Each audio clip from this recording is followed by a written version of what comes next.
Trigger warning. This story talks and/or mentions death and illness. The love of my life is dying, and he wants me to date his doctor. Part 2. It's been more than a year since Josh's death, but I still haven't got the answer to, what are you supposed to do when you lose a lover? Sure, I'm not the first person to go through this pain, and I certainly won't be the last. But what actually should a human be doing in such situations? I can go out and ask the elderly people. That seems like the easiest way to do it, so I did it. I still remember the first person I talked to. It was an old man, in his late 70s. He lost his wife some 5 years ago, and was near the brink of death himself. He claimed he had lived enough, and when I asked him how he dealt with the pain of his wife's death, he answered, well, I had a whole lifetime to spend with her.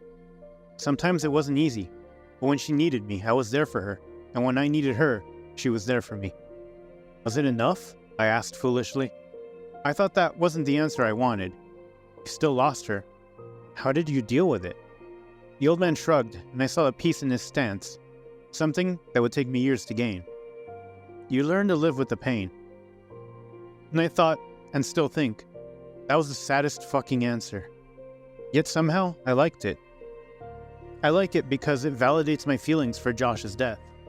The old man is a man who has lived his life and is about to die, and if he learned to deal with it, I would too. That doesn't mean it's easy to deal with the pain, though. If anything, it's almost impossible at times. How do you tell yourself that there's no one to turn to, so get the fuck over yourself? I mean, there's 100 different ways to do that. Certain. I've mentioned one just earlier, but is there an easy way? A way to make the answer easier to swallow, and to get it done with so that you can deal with other issues? No. The answer is a resounding no. I've been trying to find it for over a year, nearly 2 years now, and the answer is still a loud no. You cannot just get over the pain of losing your loved ones. You learn to deal with it, or you avoid the thought altogether. You get yourself busy with so many things at once that you do not even have the time to stop and think, oh God, maybe I am screwed. I did just that. Obviously, my first solution was Jack. Jack is a nice guy. He claims that he hasn't gotten over me yet, and that if I give him a chance, even now, he will come rushing towards me. It's such a funny confession because how do you stay hung up over the same person for nearly a decade? Like, hello, move on. But that doesn't mean I haven't used his feelings to deal with my emotional imbalance. I have. Oh, I have. It started on the day of the funeral. I brought Jack with me to my house and told him that it would be a nice idea to drink. We were still alive. I told him. I was already drunk, and then I got more and more drunk. By the time Jack's hand slipped over my thigh and my arms wound around his shoulders, I knew I would not be able to stop it. And true to my fear, exactly that happened. We didn't go all the way though. Nope, but we kissed. We kissed so much that my lips hurt the next morning, when I vomited my guts out in the bathroom. And then it got very bad.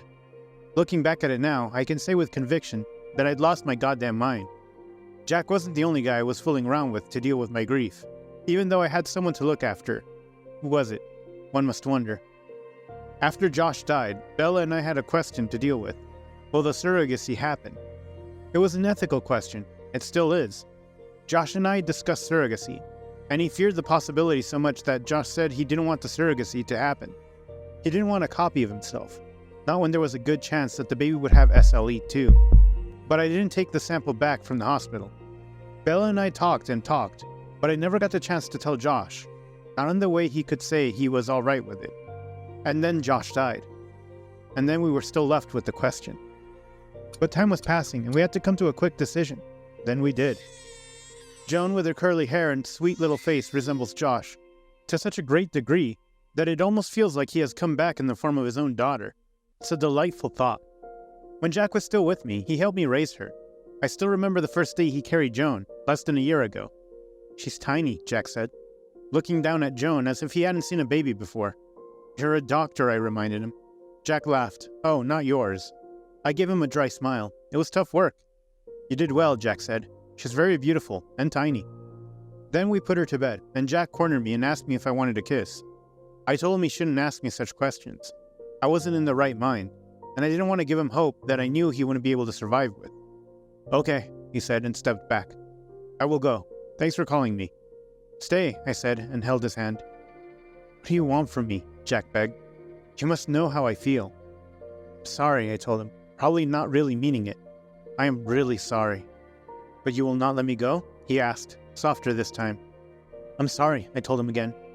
You're the only person who knows how it feels. You've been there for the whole thing. You must understand how I feel. I do not, Jack answered truthfully, but I want to. He didn't mind being used, so each time I gave him hope. He tried to grasp it as if he were grasping for straws. 4 months later, I tried to make it up with him. It was Josh's dying wish, after all. It was only fair that I fulfilled one of his wishes. One of the following months, as he lay on my bed, he looked at me with curiosity. What? I asked, already annoyed. You do know you have Joan to look after, right? He asked. Thanks for reminding me of my daughter. Do you remember she's your daughter? What's it supposed to mean? I asked and threw my hands in the air. It's been over a year and you're still... I'm still what? I asked, already in the mood to argue. You sound defensive. You do not like to hear what I want to say. You're not my boyfriend, so... I knew I was mean. I still know that. But at that time I was filled with so much anger at the unfairness of the situation that I couldn't care less if I was hurting Jack's feelings. A thought that I could not digest today. You come here, you sleep with me, and that's it. You're being mean, he said. Thanks. You were never this mean, he said next. What do you want me to say to you? Jack shrugged. Why don't you try living for your daughter? I've been trying to do exactly that. Otherwise, I would have killed myself by now. Oh, yes, that. How could I forget the particular thing? Soon after Josh's death, I did it for the first time. It did not at all feel satisfying. Heck, it felt stupid as hell. But I continued it, because people on the internet said it felt like a perfect escapism. And that was exactly what I wanted. I continued it, even when I was seeing Jack, and then stopped when Joan first came into my life. That doesn't mean that I do not return to it. It just means it's a lot better now. 7 months ago, I ended it all with Jack. When I did that, I believed I would relapse, or worse. But nothing of that sort happened. Jack made it easy for me. You want to break up? He said, looking at me through his glasses. Even though we never truly dated? I shrugged. Seems like the right thing to say. We never dated, he said again. I had a year to win you over and we still never dated, he sounded mournful. I counted the years he had been in love with me and I felt sorry for him. I'm sorry, I told him. In your defense, it wasn't the best time, or circumstance, or situation. Jack closed his eyes with a sigh. I never stood a chance, did I? Sorry, I told him again. I wasn't sure what he wanted me to tell him. So I should leave? I nodded at him, watched him as he tried to struggle free of Joan's deathly grip. She was asleep, and I still did not understand how babies have such a strong grip. I will place her in her crib, he told me. Thanks, Jack. When he returned, he grabbed his jacket and smiled at me. It was nice knowing you, Eric. Will we stay friends? If you want to. I have used you, after all. I will not mind it again, he rubbed his eyebrow. He was so hopelessly in love with me. He still is, and that is exactly why I regret what I said, or rather did next. Sleep with me? Last time? Parting sex? Jack swallowed. That's mean, you know. I know, and I'm sorry. You're always sorry, Eric. You can leave. I sucked on my bottom lip in shame. I still don't mind, he replied. Dropped his jacket, and then pulled me in a punishing kiss. Later, as he lay down next to me and traced the angry marks he had left on my body, he said he was an adult. What's that supposed to mean, I asked. Means if I had enough self-preservation, I would have walked out then. I didn't. You didn't? I'm sorry. Oh, Eric, you're always sorry. Jack put his head on the pillow and looked up at the ceiling. Your love for Josh is admirable, he said. I hope I find someone I could be just as passionate for. I hope so. It's funny, I hope that person would be you. Nearly a decade and I still stuck right where I was at the party, admiring you from a distance, gathering the courage to tell you just how pretty you looked in red. And when I finally did, he stopped and looked at me. You were someone else's. Still are. The present time, a year later. It isn't like Jack's the only man whose heart I broke over the years. Well, it is true that raising Joan took much of my time, something that Bella warned me about ages ago. She didn't take enough of my mind to not wander and seek momentary pleasure, only to return home to an empty bed and a colder bedside on Josh's side. It is then that I met Dexter, an absolute hell of a man. On the other hand, Joan's first word was Dad. When Bella was carrying Joan, the surrogacy did happen, yes. She once asked me what I wanted to be called by my baby. I don't know, I told her, closing my eyes and looking out at the sunset. I want to know what the baby will call Josh. Bella smiled at me and patted my hand. It'll not be so bad. I cannot let it be bad, I answered, turning to look at her. I don't have that option. Not after I agreed to the surrogacy. Not when the baby will be out in a month or so. She gave me a sad smile. Always here, she said. And so is Jack. So when Joan's first word was Dad, I told Bella it was for Josh. That seemed right to me at the moment. She is wholly Josh's after all. There's nothing in her that is mine. Not even her brown eyes. She knows Josh, even though she will never meet him. I suppose, Jack told me when I informed him of it. I still think I broke his heart that day. Oh, I'm an absolute hell of a man. And perhaps that's why Dexter came into my life, to punish me. It was only a week ago that I escaped from his hold. Escape, yes. I met Dexter some 5 weeks ago, some 3 years after Josh's death.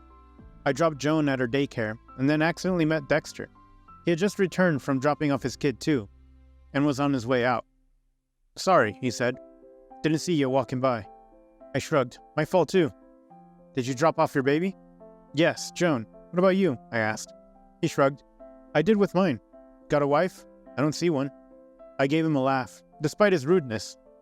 No, not a wife. I'm gay. Oh, he extended his hand and introduced himself as Dexter. Wanna go and talk someone more adult-like, Eric? I, the foolish man that I was, said yes. And for the next 4 weeks, we met only to have sex. Nothing else happened. He was closeted and said that he's still working around it.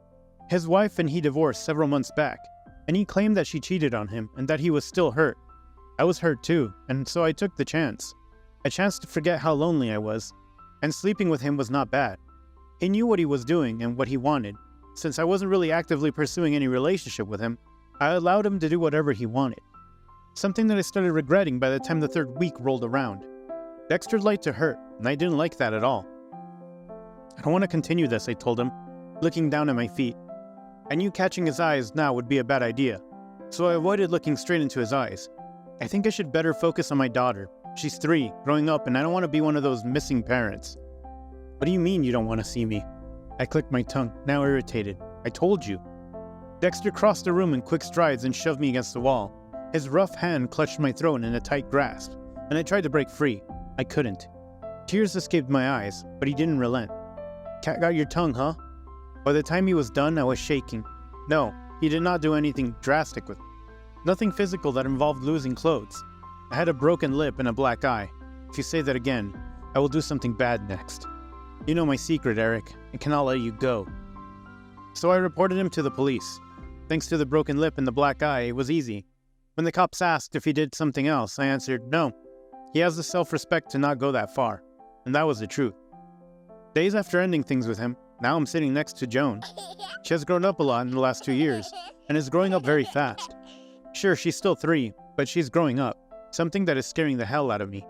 Papa, she says and rushes to me with her tiny feet. I grab her around her waist, and when she finally reaches me, careful so that she doesn't hurt herself. Joan, what have you brought me? I ask, holding out my hand. We are in the park, and I know she has brought something silly. The last time she brought a candy wrapper and said it's nice. I had to buy her a bunch of the same candies for her to throw it in the dustbin. I wonder what it is now. She drops a green thing in my hand, and I scream in horror. Joan giggles. Papa, you will hurt her, she exclaimed when I throw it away. Don't do that again. Is it hurt? She asks. God, I hope it is. No, sweetie, I think it's all right. Okay, Joan gives me a small familiar smile, and I cannot help but grin back at her. The present time, 2 years later. Joan is growing older, I comment, looking at her in her uniform. First day of school, huh? Are you excited? I ask her. She gives me excited nods. Yes, Papa. Jack leans against the car and looks at us both. He'll get used to it. You don't have any kids. Please don't lecture me.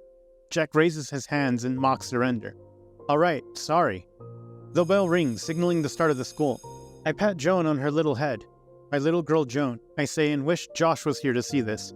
He would have been so happy to see her like this, in a school uniform. Josh loved children. He would have loved his own daughter.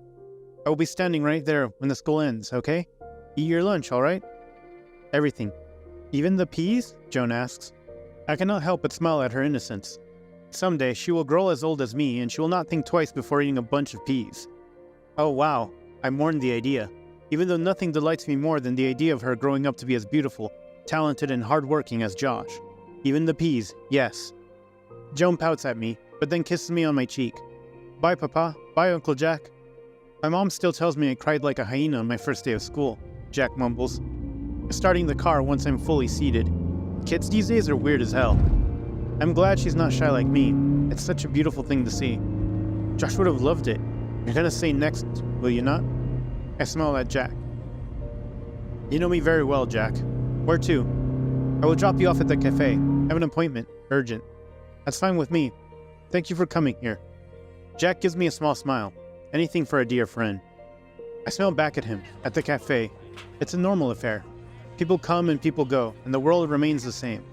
I try to smile at every customer who walks into the cafe, but it comes out naturally at the sight of one particular person, a stranger, handsome enough to gather my attention, and by the looks of it, I have his too. Hello, he says. Hi, I reply. What would you like to have? He smiles at me, all charming, and I know I'm walking right into a trap.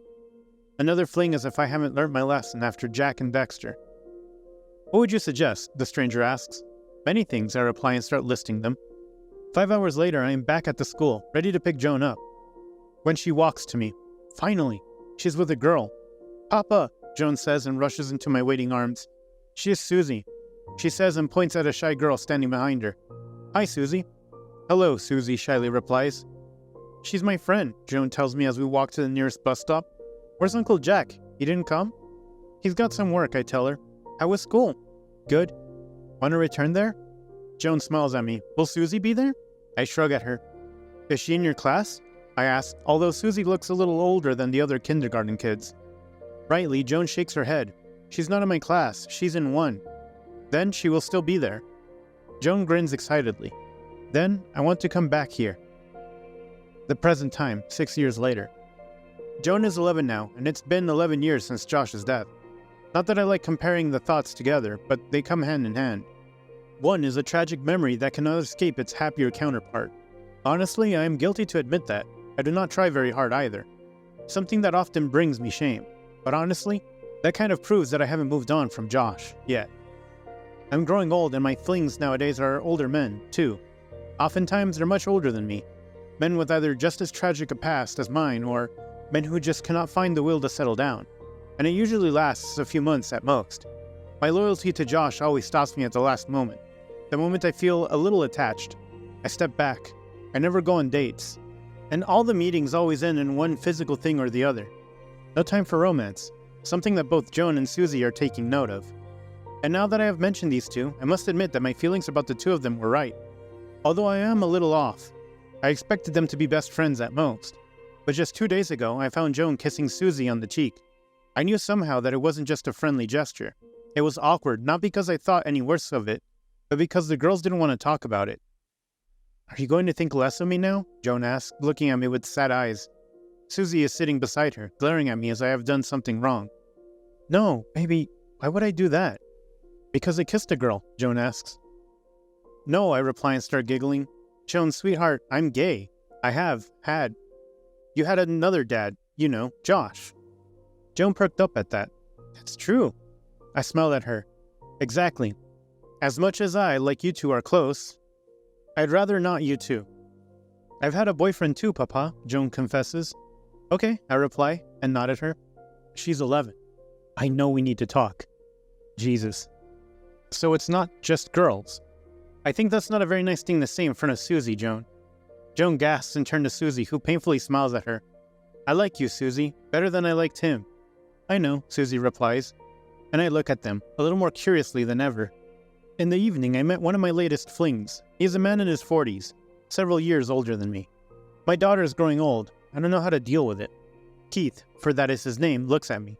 She'll grow up to be an adult in some time. Children grow up that fast. I'm afraid she'll leave me. That's how the world goes around, buddy. I don't know what to tell you. You can do better, Keith. You're a professor. Keith smiles at me and sips on his drink. Will you come to my place tonight?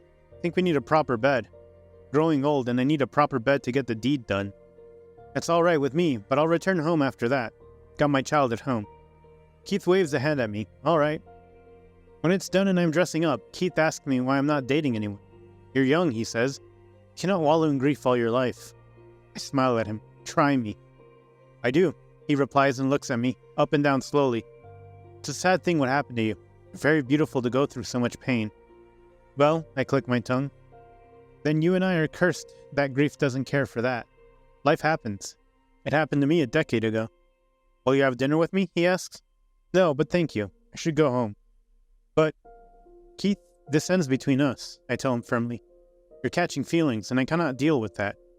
Do not want to deal with that. There's a reason why I keep it so casual. You're not even trying, he exclaims. I do not want to. You cannot be hung up on a dead man for this long, Eric. You're young. You can still fall in love again. I know I'm stubborn. Several times, Bella has looked at me and said the same thing. Yes, Josh died. It was a tragic, but I cannot waste my time wallowing in grief for the rest of my life. And I tell Keith the same thing I tell Bella. Watch me do it. It's no way to live. I will make it, I tell him, and then walk out of his home as tears rush down my cheeks. Should I? Should I give it a chance? I tried to do it with the guy I met several years ago at the cafe, Kane. It went on for several months, and Kane caught feelings. Our flings were no longer flings for him. They were dates. Although all of them were always about sex. And I tried, but it didn't work out. Heck, it didn't work out with Jack, so how will it with anyone else? I decided the best way to deal with this particular trouble was to just end it. And then I did. The present time, 5 years later. So you two are now girlfriends? I declared, looking at them both with cheerful eyes. Is that correct? We have been girlfriends for a while, answers my 16-year-old daughter, Joan. We're informing you right now. All right, I replied dryly. Thanks for the vote of confidence. We wanted to, Susie answers, but we thought you weren't, well. She stopped in time for Joan to give her a warning glare. I hope you're okay with us. Whatever does that mean? No. Not that bit about if I'm okay with you two dating, but the other one. What do you mean I'm not okay? But are you? Susie asks. Of course I am, kid, I answer. Susie huffs and then excuses herself from the living room. I will go and bring some snacks for us three. You two talk. I turn to Joan. What's going on, Joan?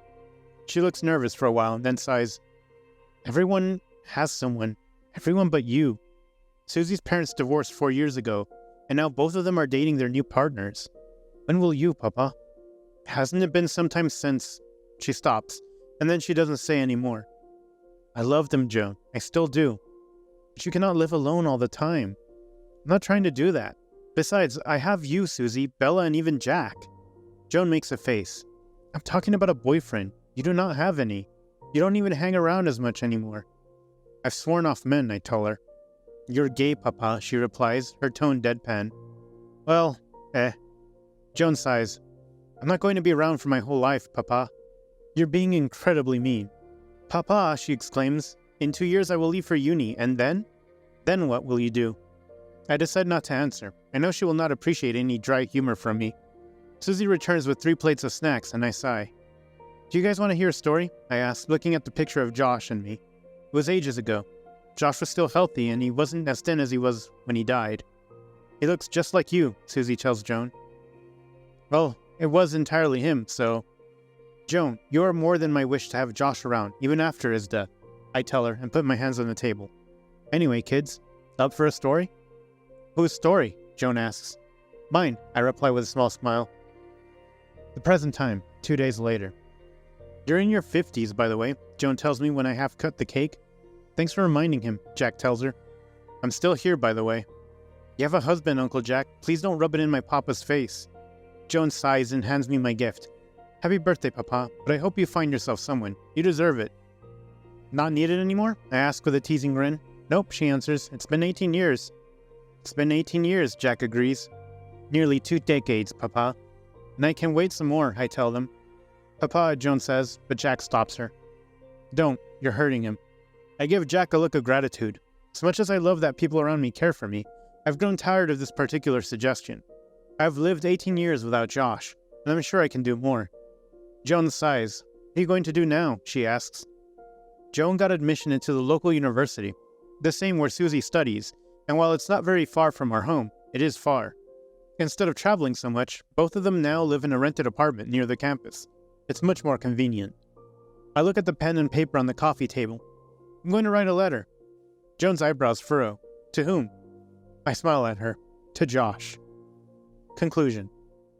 Obviously, Josh will never receive the letter, but I penned the words anyway in the hopes that he knows what I want to tell him.